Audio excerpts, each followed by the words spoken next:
ஆண்டவராகிய இயேசு கிறிஸ்து நாமத்தில் இந்த காலை வேளையில் உங்கள் அனைவரையும் நான் வாழ்த்துக்கிறேன்.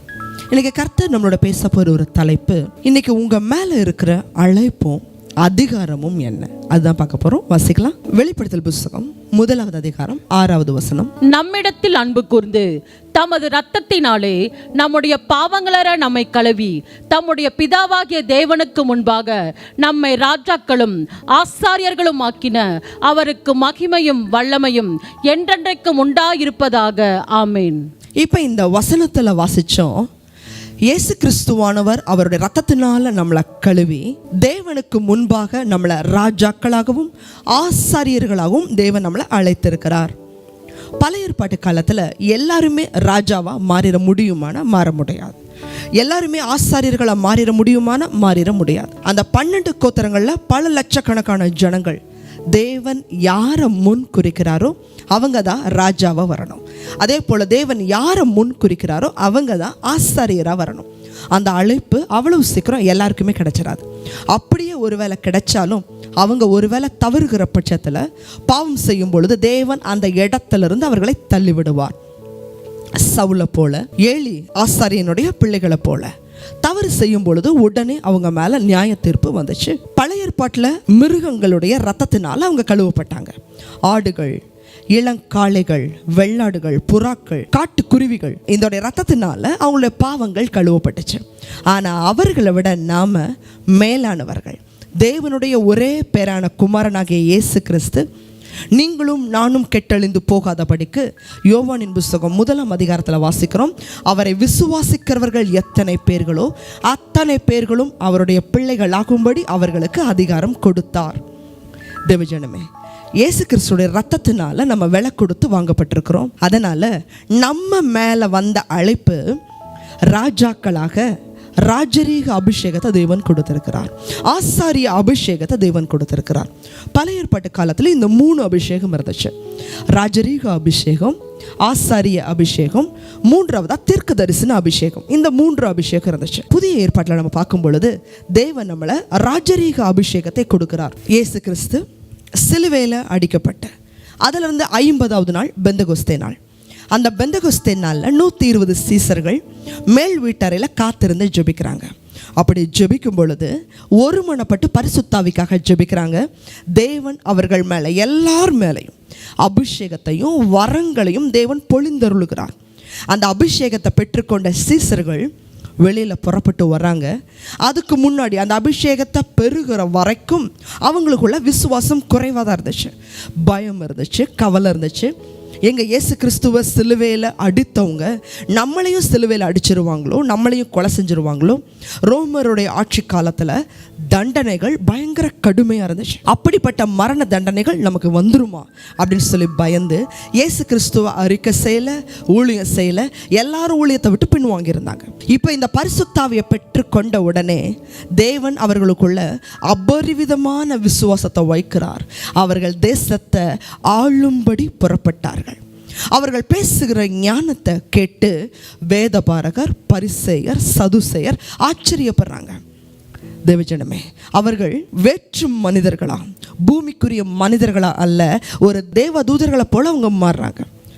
அசத்தியமான காரியங்களை அவங்க செய்கிறாங்க. சரி, இந்த ராஜரீக அபிஷேகம் நமக்குள்ள இருக்கும் பொழுது இதோடைய முதலாவது அழைப்பு என்னன்னு சொன்னால் ஆளுகை செய்யக்கூடிய அதிகாரத்தை தேவன் நமக்கு கொடுத்திருக்கிறார். இந்த ராஜான்னு சொன்னாலே தன்னுடைய ஜனங்களை சமாதானத்தோட கூட ஆளுகை செய்யணும். இந்த ராஜரீக அபிஷேகத்தை தேவன் ஏன் நமக்கு கொடுக்கிறார்னு சொன்னால் ஆளுகையும் அதிகாரத்தையும் தேவன் நமக்கு கொடுத்திருக்கிறார். சரி, யார் மேலே ஆளுகை செய்யணும், எதன் மேலே நமக்கு அதிகாரம் இருக்குன்னு சொன்னால், முதல்ல நமக்கு மேலே நமக்கு அதிகாரம் இருக்குது. நம்மளை முதல்ல ஆளுகை செய்யணும். நம்மளுடைய ஆவி, நம்மளுடைய ஆத்துமா, நம்ம சரீரத்தை கிறிஸ்துவுக்குள்ள ஆளுகை செய்ய தேவன் நம்மளை அழைத்திருக்கிறார். ஒரு வசன பகுதியை வாசிக்கலாம். 1 கொரிந்தியரின் புத்தகம் 9வது அதிகாரம் 27வது வசனம். மற்றவர்களுக்கு பிரசங்கம் பண்ணுகிற நான் தானே ஆகாதவனாய் போகாதபடிக்கு என் சரீரத்தை ஒடுக்கி கீழ்ப்படுத்துகிறேன்.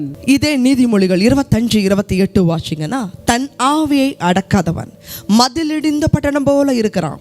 இப்போ நம்ம கொரிந்தியர் புஸ்தகத்தை வாசிச்சோம். பிரசங்கம் பண்ணுகிற நான் தானே ஆகாதவனாய் போகாதபடிக்கு என்னுடைய ஆவியை அடக்கி அமர்த்துகிறேன்.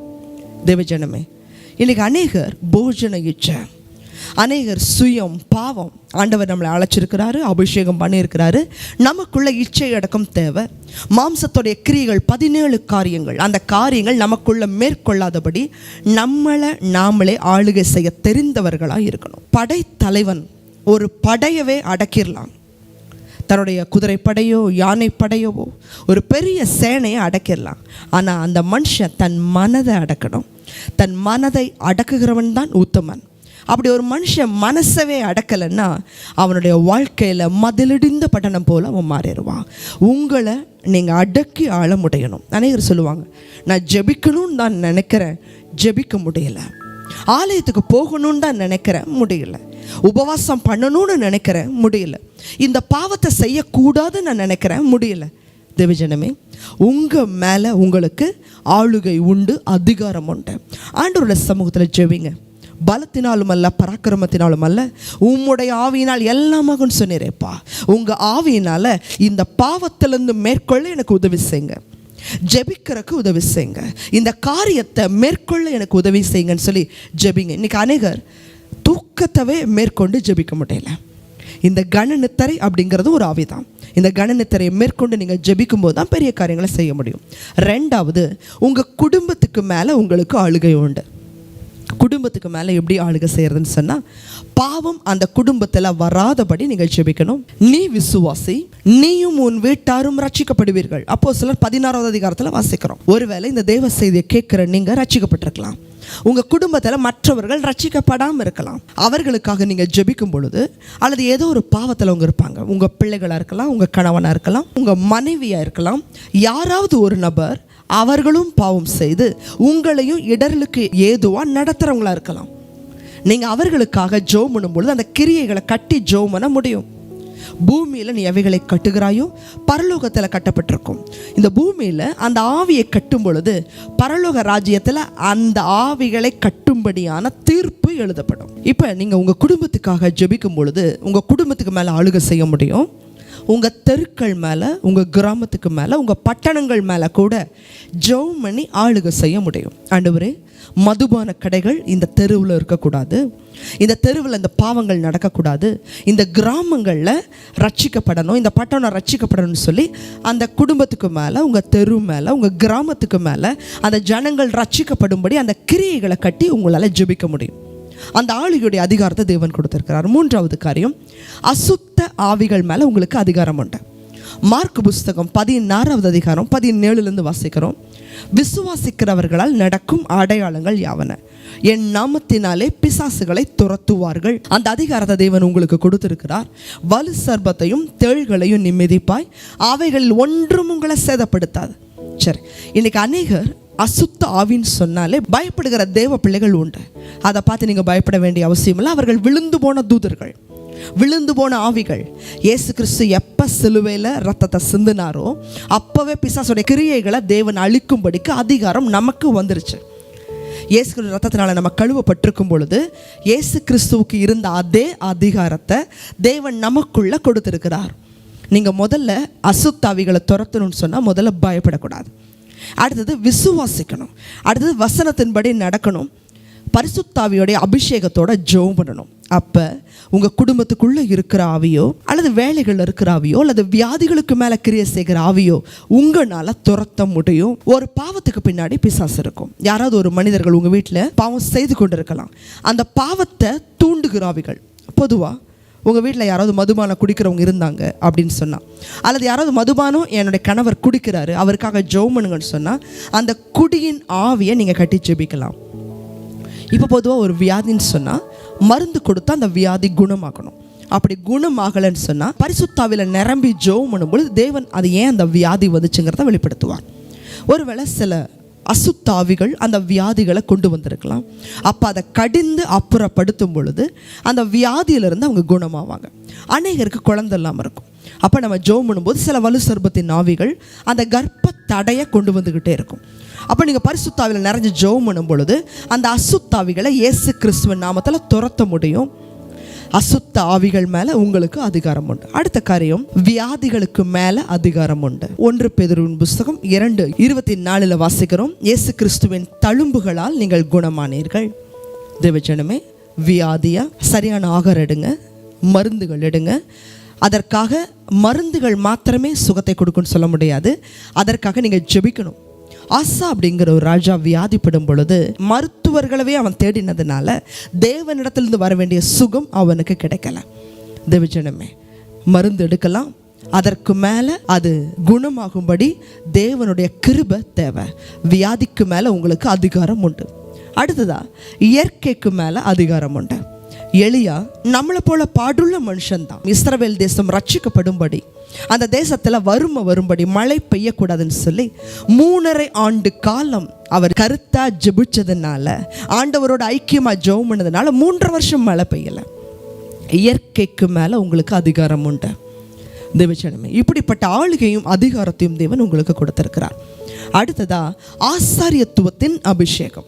இந்த ஆசாரியத்துவத்துடைய அபிஷேகம் எதுக்காக கொடுக்கப்பட்டுச்சு அப்படின்னு சொன்னால், இந்த ஆசாரியனுடைய முதல் வேலை தன்னை பரிசுத்தப்படுத்தி கொள்ளணும். யாத்திராகமத்தின் புஸ்தகம் 19வது அதிகாரம் 22வது வசனத்தை வாச்சிங்கன்னு சொன்னால், ஒரு ஆசாரியன் அப்படின்னு சொன்னால் தன்னைத்தானே பரிசுத்தப்படுத்திக்கணும்.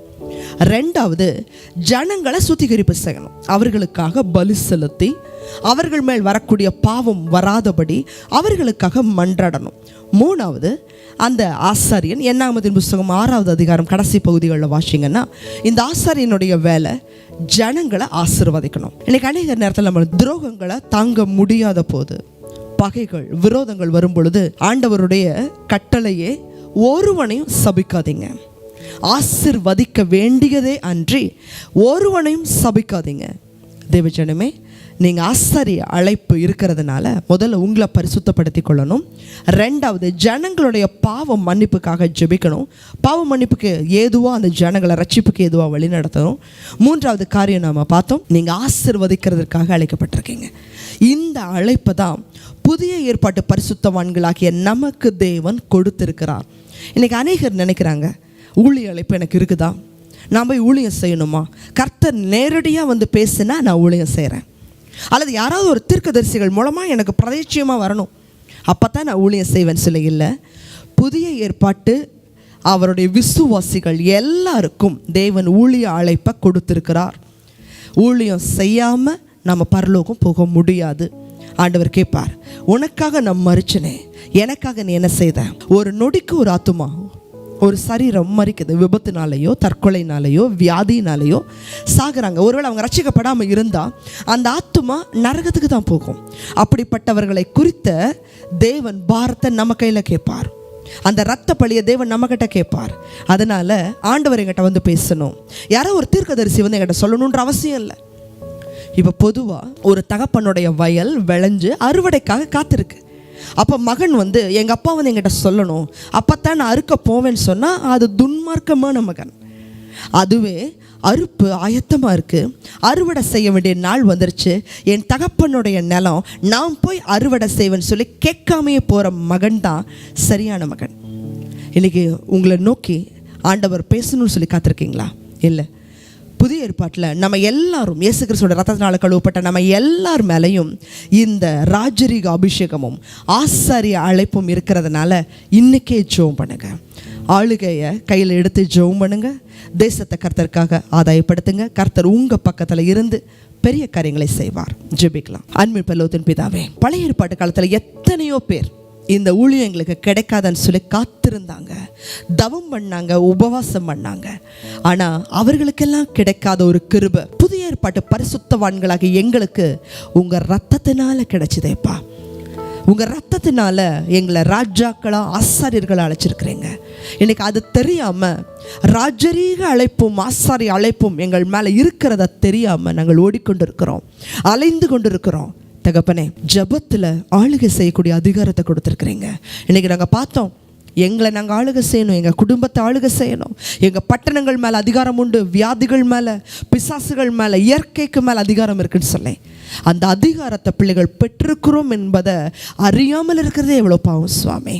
அறிந்த வண்ணமாக இன்றைக்கி நாங்கள் தகப்பனே அதிகாரத்தோடு ஜெபிக்கவும் தகப்பனே ஆத்தும பாரத்தோட ஊழியம் செய்யவும் தேவன் தாமே கிருபை தாங்கப்பா. பார்க்குற ஜனங்கள் ஒவ்வொருவரும் காலத்தை தாமதம் செய்யாதபடி ஜெபிக்கவும் ஊழியம் செய்யவும் ஆளுகை செய்யவும் தகப்பன் தாமே பயன்படுத்துங்க. பெரிய காரியங்களை செய்யுங்க. இயேசு கிறிஸ்துவின் மூலமாய் ஜெபிக்கிறோம் நல்ல பிதாவே, ஆமென்.